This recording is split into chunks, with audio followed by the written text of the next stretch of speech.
Okay, sure. So could you introduce yourself? Hi, I'm Edward Enyart, uh, member of Pathways TG.org, one of the directors of it, which is an LGBT service group. I'm also a member of the Imperial Court System, the Imperial Court of New York, and I host shows for the LGBT community, and I do a lot of fundraising for the LGBT community Awesome. in New Jersey and outer lying regions. Okay. And have you lived in Bergen County? Do you live in Bergen County? Do you work in Bergen County? How's that work? Uh, I worked in Bergen County from when I was 16 years old until about 2020. So I have 53 years of working in Bergen County. I lived in Bergen County from 1980 till 2000. I think, yeah, 99 or 2000. I lived in Bergen County in Wyckoff from that term of time. And then originally from Passaic County, then went to Bergen County, always worked in Bergen County, and now back to Passaic County since 99. Okay. So I'm gonna make it short and sweet because I know you got meatballs on the stove, making me hungry. um, so how does the fact that there is no LGBT center in Bergen County, how do you think that that impacted your life as an employee and also the community here? The major factor is that uh, being a lot of organizations I was in prior, and I was also in very youth organizations. Like I was involved in PFLAG and Paramus at one time. Uh, the youth, I feel it's a huge loss for the youth and the younger people. I mean, college age, uh, high school age, even probably younger, being involved in the trans area uh, and the gender identity area. Uh, that those people really need outreach to help them to find themselves or keep themselves understanding or together, because they can get disarray or they can go off on into either seclusion or off in different tangents of uh, that they need services as counseling services or uh, like a center would give them a place to go to. Uh, Being very active in the court and uh, being from my position in the court and operating a lot of times, even as a member, a board member of the court, out of the huge LGBT center in New York and see how it interacts and interworks and works for the people. Uh, it's sad that we don't have one here. And Bergen County, it's 201. 201 has a lot of clout. I think it's probably one of the highest income areas in the United States, or definitely on the East Coast. With all these resources we have monetarily at our hands and feet, we have the world's biggest shopping center in the world in our backyard in Paramus. With all that saying, why can't we have that? Or why can't we give back to our community or us as being LGBTQ stand tall in this area or use this as a resource to help others? Yeah. Yeah, that The people look at, sorry, it's just, I just want to let this out. People look at that, oh, you're so well off, so you don't need anything. You kind of get where I'm going? yes, absolutely. And that is a problem because Bergen County often like, well, you should be able to take care of your own, so we're not going to give you money, or you should be everything should be fine. I was like, well, the truth is, we do have people that have need help, and we need to fund that, and we need to deal with it. It's just because there's a large median income in Bergen County doesn't mean that there's people that don't need help and services, right? And like I wanted to highlight that, yes, we need a spot, we need a location, and also something I'm noticing because each time I do these interviews, I learn a little bit. And growing up, because we're born into families, there is no, you know, gay LGBT land where LGBT people all come from and originate, you know what I mean? We're born into families, into heterosexual families or, quote unquote normal families. And we internalize that and we have to think, worry how we are impacting our family. And so we're always monitoring ourselves. And I see that as adults, we do that too. And it's like, well, everything's fine. We don't need to make waves. We're good. And I'm so glad that you can just talk so openly, because a lot of people are saying, oh, everything's fine. No, it's no need. Forget about the younger people. I did it, they could do it kind of mentality, you know? But it's harder now for the younger people, I believe. Even, well, it's easier in one way, but it's harder in another way. Uh, See, it's easier now for them to be out, but what they don't realize, where a center also could come into a large impact, is it could give them a sense of wealth of or being. See, we earned it, we worked hard for it. They are gifted it. Like if you say to an 18 or 19 LGBT young person, do you know what Stonewall is? They'll look at you sideways. Oh, it's a bar in New York City. I hope to go there when I'm 21. They have no clue what Stonewall was. Okay. They don't know that the Queen stood up and fought for it. They didn't realize that the community at that time, it's 50 years. 50 years is a pretty short period of time. The community was persecuted. Our community was persecuted prior to that of 50 years ago. Yeah. We've been through a long, hard fight. And the youth are just gifted this thing now that others worked hard for and suffered for. And having a center where they can grasp or hold on and realize where the word pride comes from. And they don't know what pride is. Pride is when you have to work for something and you have to earn it. And right now, yes, we're living large. I don't want to say we're living large. The youth are living or reaping off of those who worked hard for it. And I think the youth have to earn their sense of pride, and you earn your sense of pride when you give back to the community. That's where you earn your sense of pride, and you're proud of who you are. And I'm not saying the youth ain't proud; they're just giving it. They're just like they talk to their guidance counselor. Oh yeah, I have interest in girls, and I'm a girl. And they get classified. It's almost like a classification now. Isn't that sad? Everybody classifies themselves. Like Yeah. people want to know, what are you, Ed? Are you gay? Are you this? Are you that? Are you this? Are you that? I'm like, I'm me. I'm living my life how I want to be. I don't have to classify myself. But people look for classifications. Do you kind of agree where I'm going?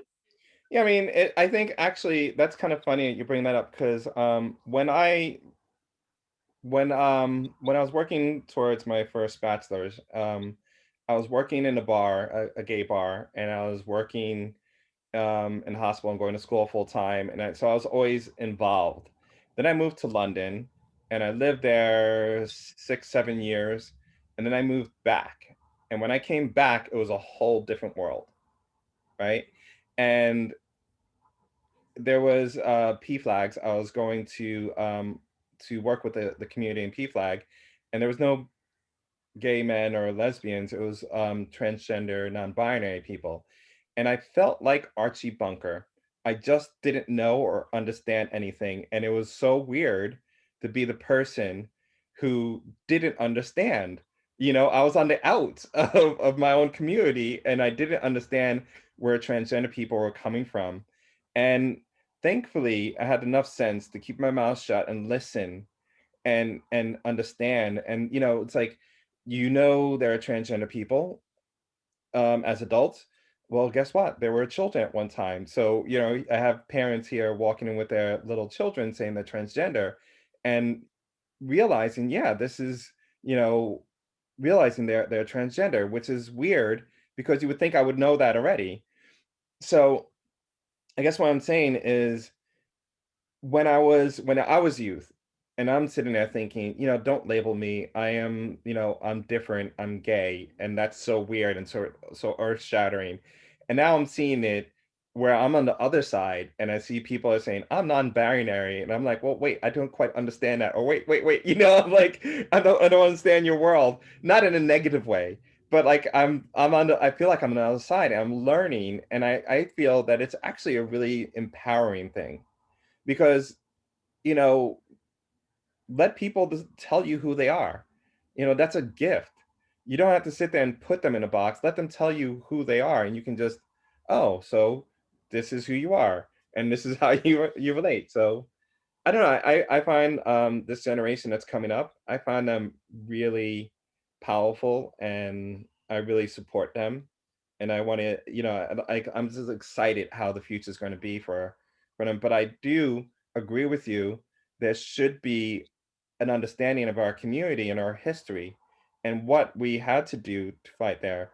And even though we're not born into a family of LGBT people, we are a family through the stigma and the fight, and not just because we happen to like same sex or have a different gender identity than cisgender, but because we were born out of the fire of all that, all the struggle. And to me, that is our community. So yeah, I think that's important that we make sure that they understand that. Does that make sense, or was I just going around in a circle? No, I get you. Uh, Another thing is that what I struggle with is that in the whole alphabetism of the LGBTQ, there still is no solidarity amongst all the alphabet that goes in there. They're all like little branches of a tree, and they're all a different flower. And every Mhm. flower of that tree, but it's the same tree. Do you get what I'm saying? It's Yeah, the I mean, same tree that's got seven different flowers on it. yeah, I take it as this. It's the same tree in sense of oppression and having to deal with discrimination and homophobia. That's, to me, it's the same tree. And I Right. broaden it just from not just LGBT. It's like anti-feminist. That's LGBT issue too, because they're angry. Anti-feminist is angry at men for being feminine or Right. women being masculine, right? So in Hmm. that sense, it's all the same tree. But what I find interesting is the history of LGBTQ and LGBT, and where it was, older generations, you wouldn't use the word queer, so it'll be GLBT, or I forget how it was, what It was acronym. LGBT. It started off at. Yeah, and then, but it changed and it grows and it evolves and it grows. And I find that interesting because you can go to different countries and different counties and they have different perspectives. And like I worked at the UN, or I interned at the UN for a period, and I've talked to people from around the world that are LGBT, and they don't recognize LGBT at all or any of those acronyms. They go by SOGI. So it's sexual orientation, gender identity. Um, Okay. Everything else is just like, we don't that is your experience. That's your northern experience, or that's your American experience. So I personally find it empowering that people have say, hey, this is how this is how I'm relate, or how you can describe me, or this is the box I fit in. It makes it so much easier because I don't want to guess. I want to be told. So I'm happy with all those different things. But this is kind of getting away from the point. We're talking about this is more in politics. Is like how we can support more of like, I think our government or our county owes us a space, a safe space. We pay taxes. We are citizens. We are part of the community. So, and we have certain things that we need. And it shouldn't be reliant on us to provide all those things as we often do. There should be a safety net for people who fall through the cracks. And often it's LGBT people who fall through the cracks. And there should be a safety net saying, hey, we got you, and we know the people, the resources for you, and this is where you go. They're doing the work already. I'm not advocating to change the world. There are people doing the work already, but no one is able to connect those dots and know who's doing the work or where to go. So have a place that's dedicated to that, just on a base, level, a place where I need to know where, I'm same sex family and I have children. I need to go to a pediatrician that's not going to take it out on my child. You know what I Hmm. mean? We need that. And that's my, Right. I got into the soapbox. This is your time. You say what you need to But say. no, you're right. Like you're saying, uh, well, you see that other counties or other states have so many offerings out there, and us being so, I don't want to use the term wealthy is wrong, but so fluid, that we're that fluid in all these other directions. Why can't we be fluid towards the LGBT community? Bergen County is a rich county. Yeah. uh, uh, and why can't they be, Hudson County has a place. And like you're saying, like you mentioned about, oh, where can I go to a safe doctor or a safe whatever? I don't know if you ever got bought or I supported the Hudson Pride, uh, and Rockland Pride makes like a yearbook every year. Hmm. And it it's advertisements of LGBT businesses and practices or supportives of that in the county of Hudson County or whatever county. Some of it might be a little coupon to go at a restaurant. Some of it is just a business card of an eyeglass doctor, you know, Yeah. Hmm. or a pediatrician or even a veterinarian, you know what I mean? That supports the community, you know? Yeah. Yeah. I And do. and that's networking. And which is kind of like a different topic. The basic topic is, yes, there's a need for it. How do you get one? How fast can you develop one? I'm going to be honest with you, this is a monstrous task to take on. uh, but nothing's impossible. No. All things are possible, Yeah. uh, but Yeah. you have to. And another thing is, I guess your next step is pull a core group of people to forge forward with it, Yeah. with backup. I Yeah. know this is just the baby steps of this thing, and I give you credit for doing that. Yeah. There is a need for it because we're always developing. And just like certain towns, you find that a strongholds of LGBT businesses take over a town like Asbury Park, and it just starts to grow and it starts to clean up and it starts to get better. And it's a good thing. Yeah. And now coming out of this COVID thing, this is really like put people really in the box. Heck with a closet, they put you in a box now. Yeah. And we've all been cooped up for a year almost.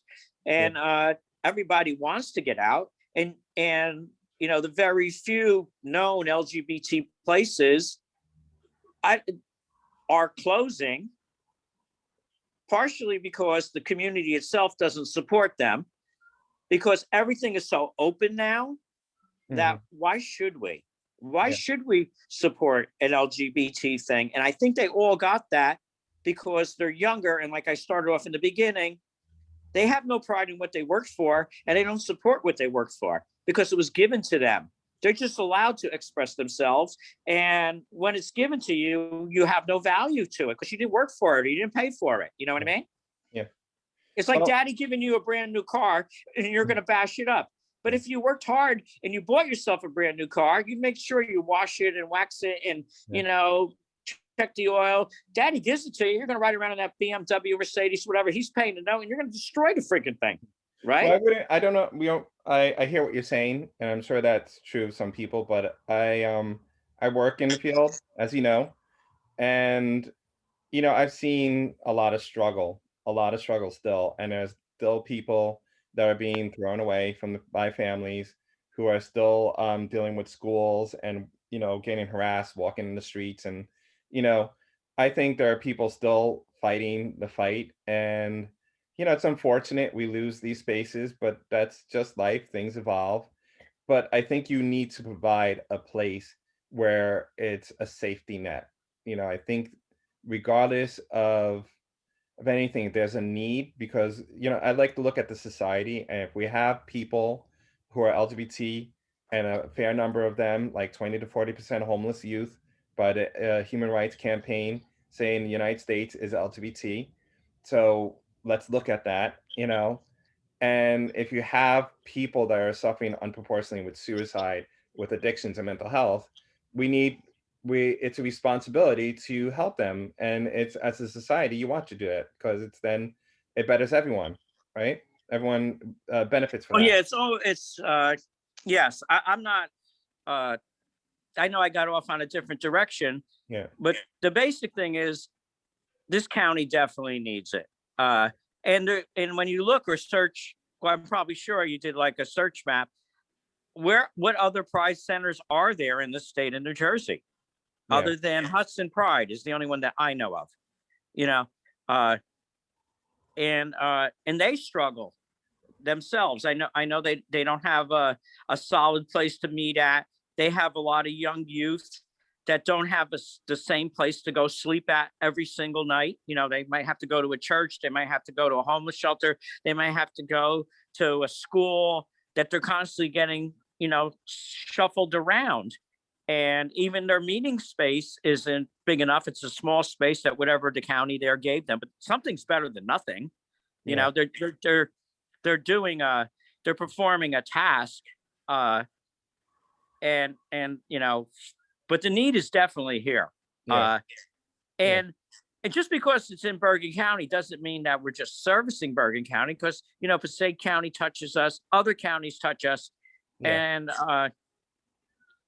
and it's a better place for them to go other than running away Yeah. from it. And just to be clear, like what I'm doing here is raising awareness.